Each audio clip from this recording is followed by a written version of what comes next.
Everyone, কি খবৰ আপোনালোকৰ? কৈছোঁ আপোনালোক সকলো ভালে আছে আৰু ময়ো ভালে আছোঁ। আজি এয়া খৰাহি লৈ ওলাইছোঁ বাৰীলৈ। ভেন্দি জলকীয়া যি পাওঁ ছিঙি আনিম আৰু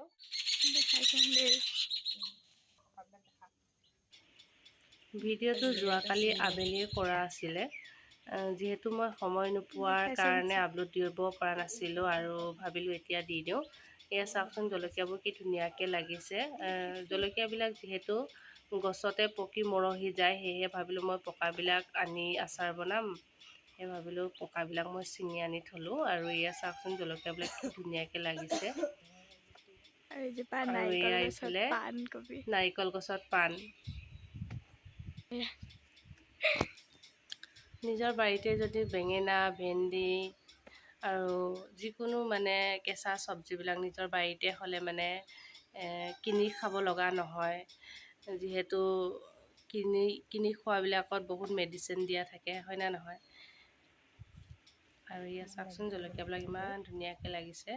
আৰু এজোপা এলোভেৰা হয়, এলোভেৰা জোপাৰ তলতো জলকীয়া পুলি আছে।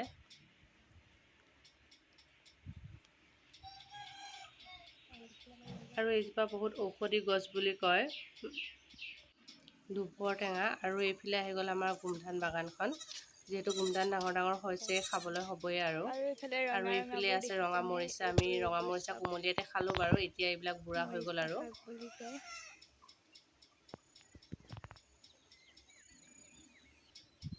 এতিয়া এইফালে আমাৰ এখন ভেন্দি বাৰী। যিহেতু ভেন্দিবিলাক ছিঙা হোৱা নাই এইকেইদিন, যিহেতু বৰষুণ দি আছে, বৰষুণ দি থকাৰ কাৰণে ছিঙা হোৱা নাছিলে, বুঢ়াই হৈ গৈছে আধা।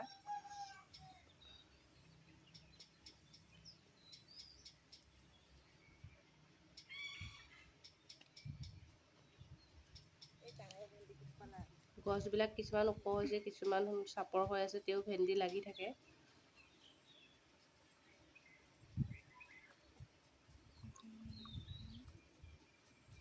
এইবিলাকক আপোনালোকৰ ফালে কি বুলি কয় বাৰু? আমাৰ ফালে মেষ্টা টেঙা বুলি কয়। বেলেগ বেলেগ জেগাত বেলেগ বেলেগ নাম ইয়াৰ, হয় নে নহয়? আপোনালোকৰ ফালে বা কি কয়?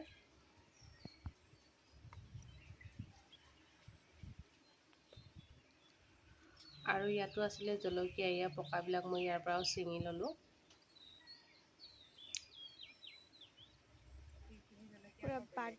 মেষ্টা টেঙা গছ কিন্তু বহুত আছে আমাৰ দেই বাৰীত, লাগিলে কোনোবা আহিব পাৰে নিবলৈ।